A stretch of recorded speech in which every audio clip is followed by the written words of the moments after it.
Beautiful evening, grown-up children, and welcome to this beautiful bedtime story, a hypnotic bedtime story, in which not only I am going to help you to relax deeply so you can unwind and be falling asleep, but at the same time, this story is so beautiful and so powerful that will really help you to open up to new possibilities in your life.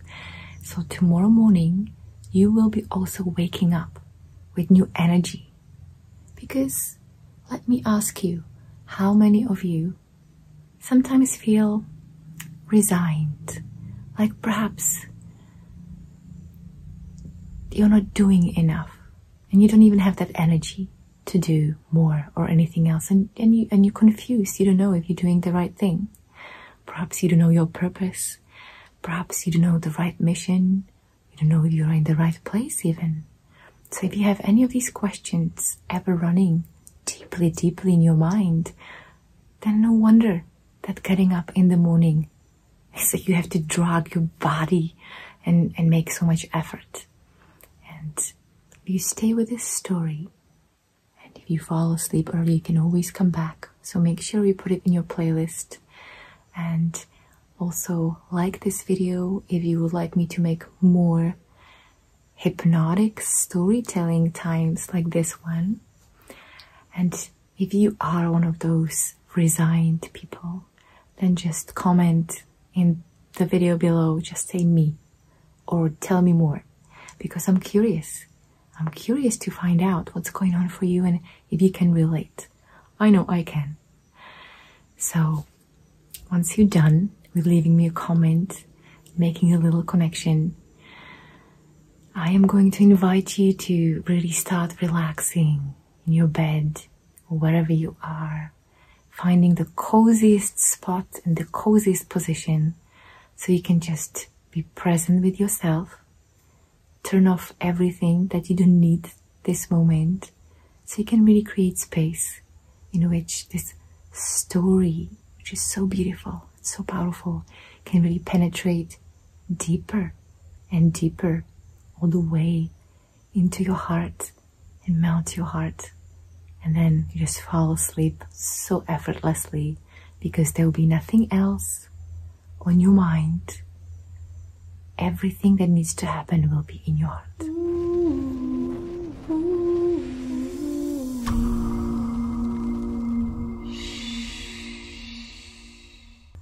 Once upon a time, there was a beautiful young man living in India, and he was working as a water bearer for an old lady. This lady lived in this beautiful house all by herself. However, it was the dry season, the driest time of the year, and the well has dried.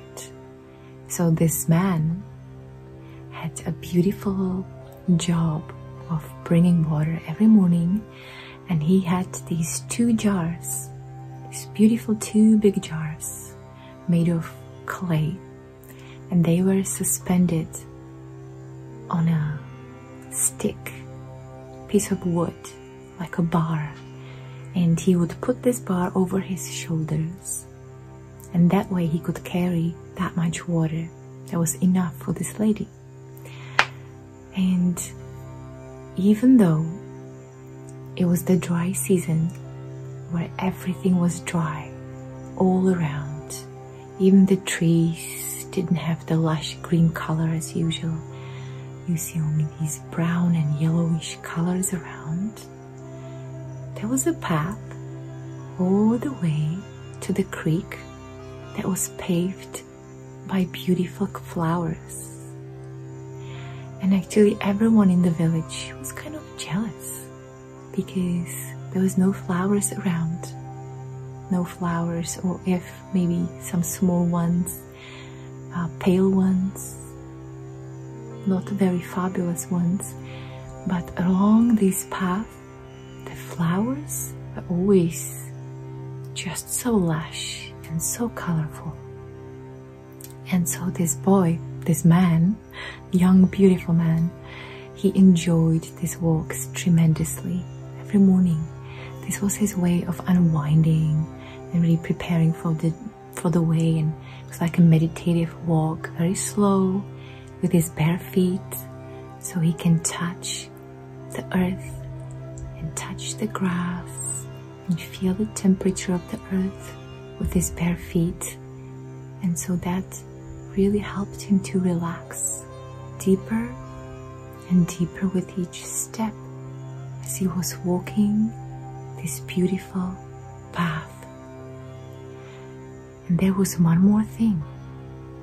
He had those 2 jars, but one of them was cracked. So he was able to only bring 1.5 water to the lady. And even though he enjoyed these walks tremendously, and he couldn't wait for the morning till he took these 2 jars and just was on this walk, the jar that was cracked, notice that was cracked, and it started to compare itself into the second one. And first it tried to ignore it, that it was the one that's cracked, but over time it started to really bothering him or her, I don't know. It was a jar. And the Waterbearer, young man, he had no idea what was going on between those 2 jars. His job was simply go all the way to the river, through the beautiful nature, through a small little forest, until he reached the creek. Just take the water, and then slowly was walking back in this most peaceful, relaxed, meditative state, when nobody was bothering him, there was nobody around. He could completely relax, completely unwind, and prepare himself for the whole day. So this wasn't just his job, this was his meditation for the morning. And as he was doing this day by day, and morning after morning, and not knowing or not being aware of what was going on between those 2 jars, he simply continued enjoying what he was doing.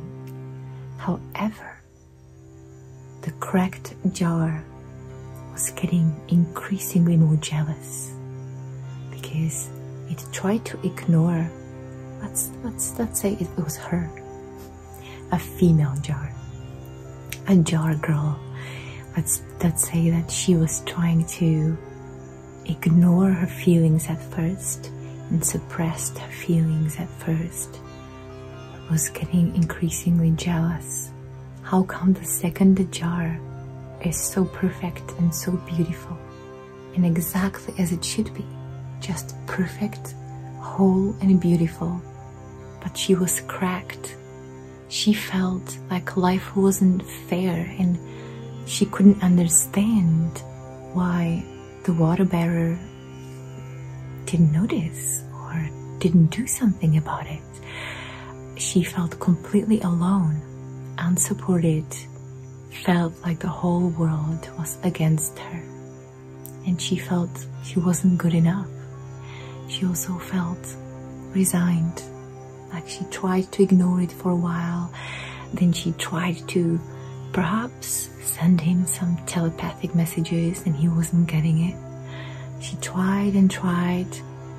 She tried to even use some willpower to make sure that her crack just healed spontaneously, and when she wasn't successful, she felt even more that she wasn't good enough, because she tried so much.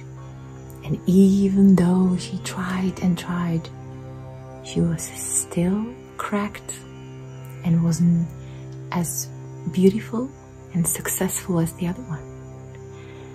So she felt completely useless. Just useless.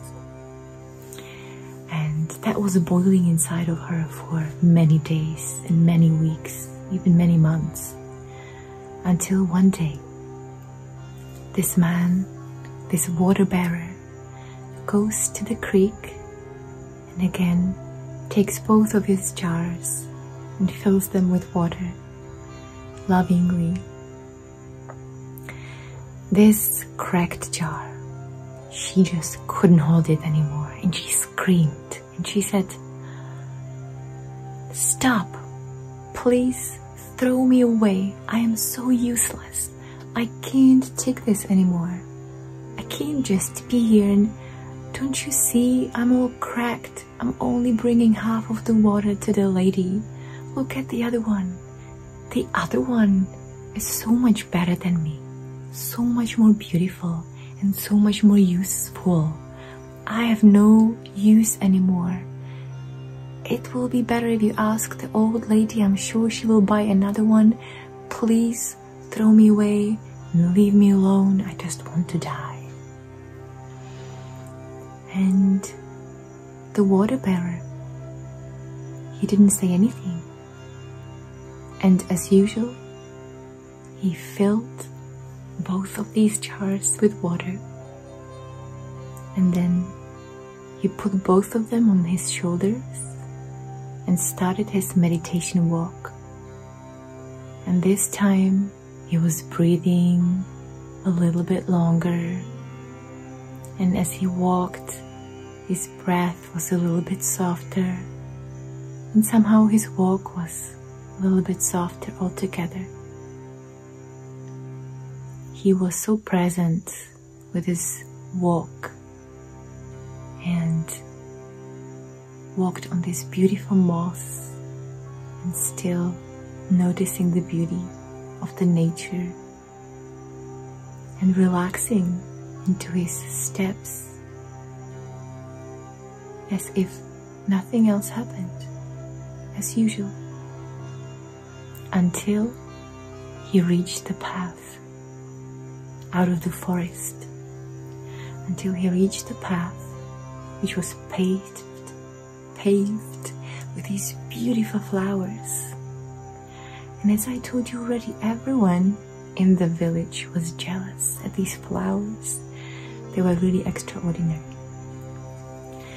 And he stopped and he paused and he turned towards the jar, towards the cracked jar, and he says, "Hey little jar, I know that you are cracked. So when I noticed your crack, I put some seeds alongside of the path. And every morning when I bring water, you help me to water these beautiful flowers. And that way we still have enough water to bring to the lady. And sometimes I also bring her some flowers. And she loves these flowers. I love seeing her smile on her face when she receives them, and she arranges them in the house. And she delights in the smell, because there is no flowers like these anywhere. It's too dry. And so that's the end of the story. There is nothing else that needed to be fixed or changed. The small jar, or the cracked jar, suddenly felt fulfilled and purposeful, and had no questions and had no thoughts, and simply was exactly as she was. And knowing that each of the jars had a slightly different purpose, they were a little bit different, but none of them were worse or better. Only the story that she created in her mind, because she couldn't know the whole truth. And so, my friends, perhaps sometimes you do feel resigned. Maybe you feel you don't have your purpose. Maybe you're not doing enough, or you keep comparing yourself to other people. Maybe you don't even know that you're doing it. It just happens deep inside of your mind. Just notice the tension. You feel that your energy is being drained. You feel like you have no energy to get up in the morning. Or you just want to hide. Or you just want to avoid certain situations or people. Or deeply underneath all of this, you don't feel like you're being useful or good enough. Whatever it is, I hope that this story brought you in the space of your heart, where you can notice that purpose is something that you imagine you should be doing in your life, and how much of that you should be doing, and perhaps how much money you should be making by now, or how much impact you should be making on how many people. But what you don't notice, maybe perhaps because you can't, it's a blind spot. What you don't notice is that you are already in the perfect place, that you are already perfect exactly the way you are, because you are part of this whole system. You, just like everybody else, are part of this whole system, and you can never be separated from any of it. And so we hide, and so we avoid. So as you are relaxing deeper, on the edge of sleeping perhaps, just notice that perfection, that life that runs through you, that mystery that sometimes we simply don't know all the pieces into the puzzle, and they are being revealed to us slowly, day by day, moment by moment, year by year. It is a journey to find out more of who you are beyond all these stories that we believe, these stories that we are not good enough, not adequate, something's wrong with us, perhaps we are cracked, not as beautiful, and we completely fail to notice the beauty that is within you from simply being you, exactly the way you are, without comparing to anyone, always fulfilling your purpose in every moment. Because let me ask you, how do you feel when you think that you're not doing enough, or you haven't found your purpose? See, most people, they really feel paralyzed and resigned. They're not doing anything, and they have no energy to do anything. They have to drag their bodies out of bed in the morning, just listening to their minds that tell them some stories. And we believe those stories. That's what we do, that's our human nature. But this time, as you're relaxing with this story, it's going deeper into your heart, just by listening, seeing that there is nothing you have to change, there is nothing you have to improve. Life simply changes and moves and dances with you exactly as it should, except what you're believing about it in your mind, just like the jar. Simply couldn't know, and simply couldn't have known the bigger picture, couldn't have known the intention of the Waterbearer, couldn't see what he was doing, that he was planting the seeds. What if life has a bigger plan for you than the one that you write on your paper every morning if you have a to-do list. Your life is a beautiful journey. It is mysterious, and I invite you to simply drop even deeper into that not knowing. How would you feel if you were simply open and trusting? There might be some parts of life that are just so much greater than you,